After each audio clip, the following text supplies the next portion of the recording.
Hello viewers, আসসালামু আলাইকুম। আজকে আমি বানাবো চিকেন পপকর্ন।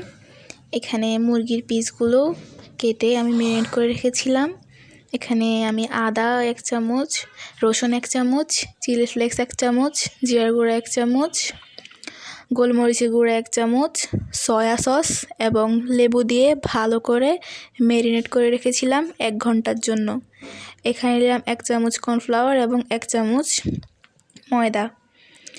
এই যে এখানে আপনাদেরকে পপকর্নগুলোকে ভালো করে ম্যারিনেট করে রাখতে হবে। এবং পাশে নিয়েছিলাম ফ্রেঞ্চ ফ্রাইয়ের জন্য আলু, যেগুলো ম্যারিনেট করে রেখেছিলাম আমি।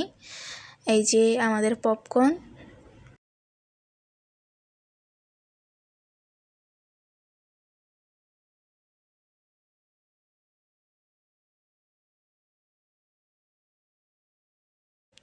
এখন আমি ময়দা এবং কর্নফ্লাওয়ার পপকর্নের সাথে মিক্স করে নিব।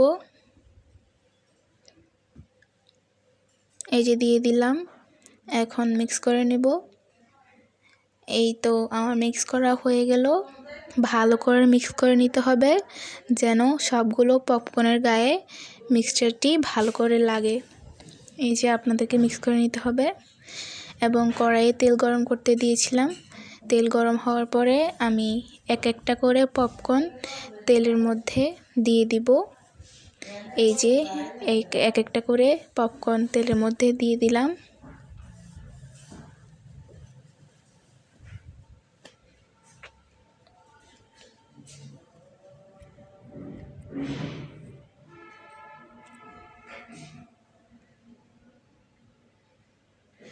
এতে আমার পপকর্নগুলো দেওয়া শেষ।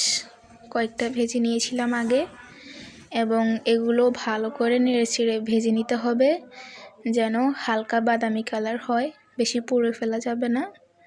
এই তো আমার পপকর্নগুলো রেডি হয়ে গেল। হালকা করে বেছে নিয়েছিলাম, এখন উঠাই নিব। আপনাদেরকে খেয়াল রাখতে হবে যেন পপকর্নগুলো পুড়ে না যায়। মিডিয়াম ফ্লেমে পপকর্নগুলো ভেজে নিতে হবে। এই যে আমি আবারও দিয়ে দিলাম। এই তো আমার পপকর্নগুলো আবারও ভাজা হয়ে গেল। এখন আমি এগুলো উঠিয়ে নিব।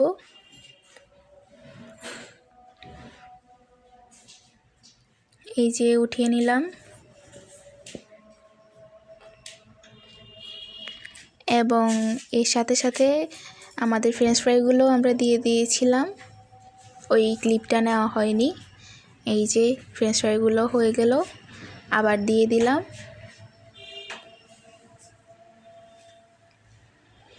এগুলো হালকা বাদামি কালার করে ভেজে নিতে হবে,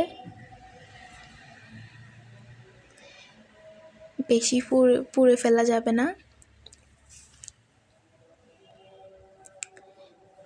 এই তো রেডি হয়ে গেল আমাদের চিকেন পপকর্ন এবং ফ্রেঞ্চ ফ্রাই। আশা করি আপনাদের কাছে ভালো লাগবে, এবং ভালো লাগলে ভিডিওটি সম্পূর্ণ দেখবেন। আমরা অনেক মজা হয়েছিল পপকর্নগুলি। আমি যে স্টেপগুলো বলেছিলাম, যে মশলাগুলো দিয়েছিলাম, আপনারাও চেষ্টা করবেন সেগুলো দেওয়ার জন্য, যেন আপনাদের পপকর্নগুলো আমাদের মতোই হয়, ক্রিস্পি, এবং উপর দিয়ে ক্রিস্পি, ভিতর দিয়ে সফট। এই তো হয়ে গেল আমাদের চিকেন পপকর্ন এবং ফ্রেঞ্চ ফ্রাই।